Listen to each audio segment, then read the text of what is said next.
Serialization of the Wacky Misadventures of Warble McGorkle, Chapter 17 of 70.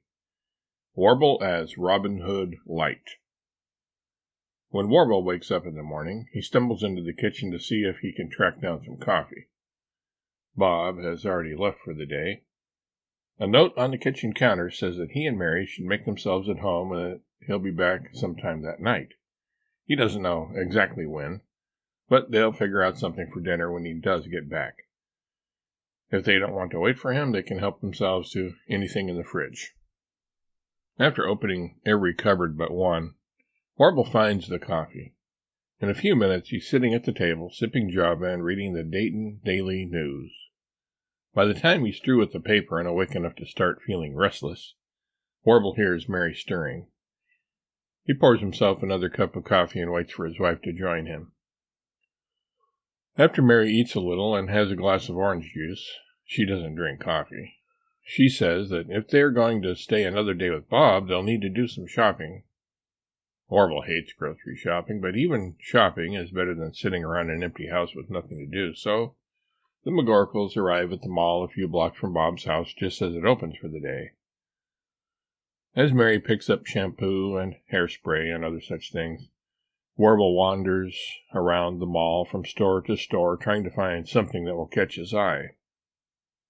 He has no interest in approximately 94.2% of the items for sale at the mall: knickknacks, clothes, books about how to lose weight and get out of debt, stuffed animals, cookies. Warble is a little hungry, but not for something sweet, not at the moment anyway. He wants something that will stick to his ribs. He would really like to have a cheeseburger from Citizen Page. But then he would have to track down Mary, since she would be irritated with him if he ate without her. Just a little snack, something salty, preferably, would tide him over for a while. Warble spots some vending machines and walks over to them to see if there's anything that strikes his fancy.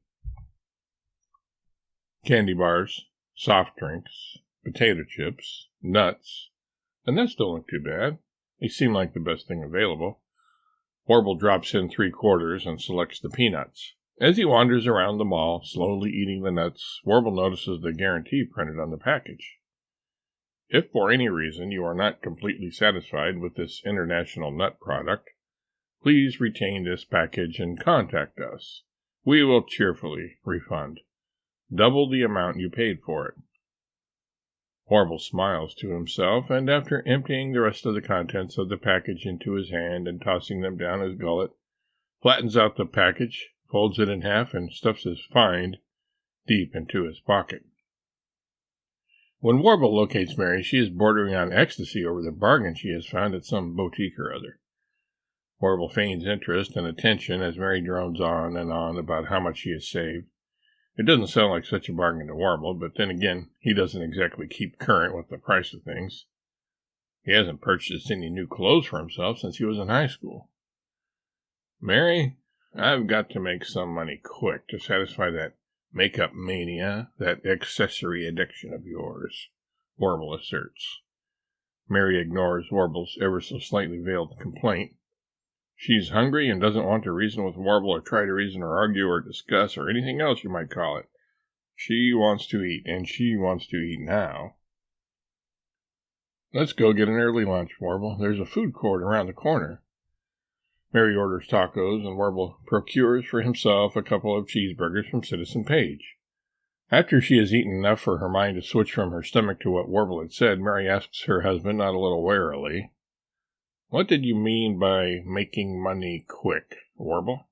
What do you have up your sleeve now?" "It's not up my sleeve, Sugar Pie. It's in my pocket." "What is in your pocket?" Mary asks.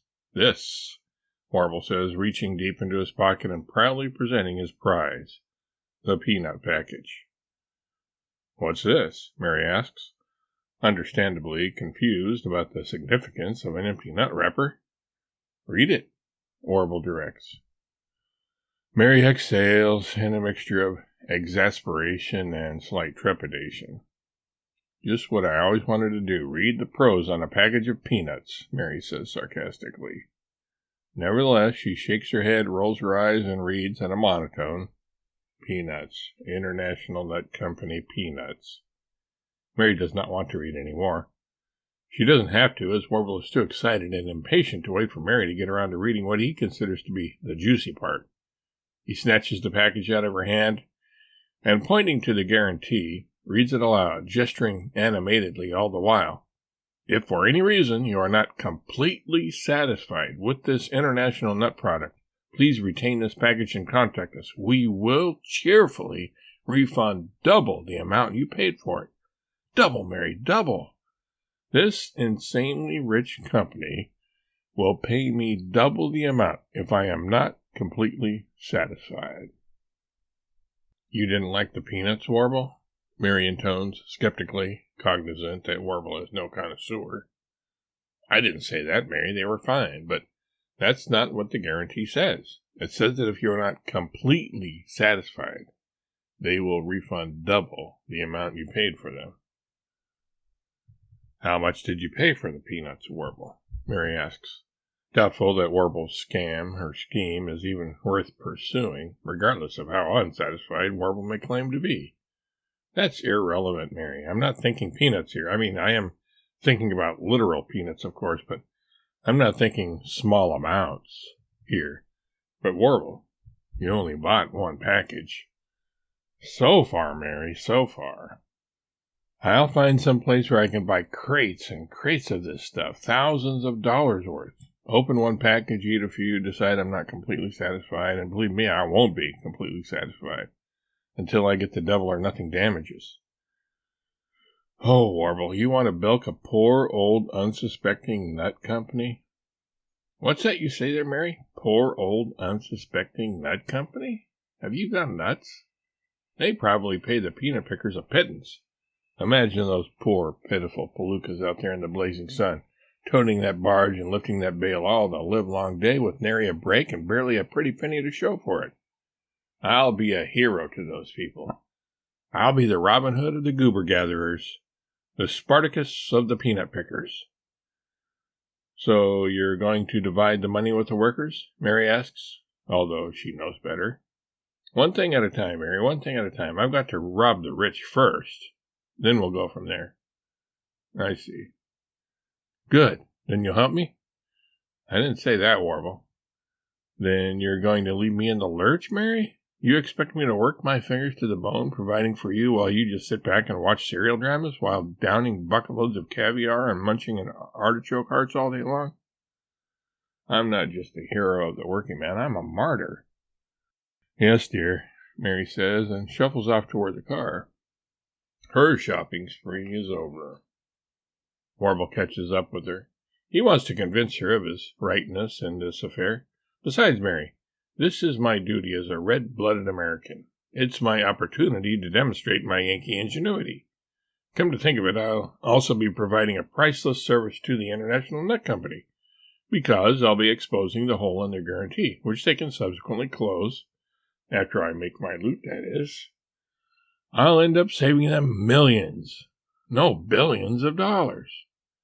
They should, in addition to my double refund, give me a large reward for pointing out their faulty guarantee.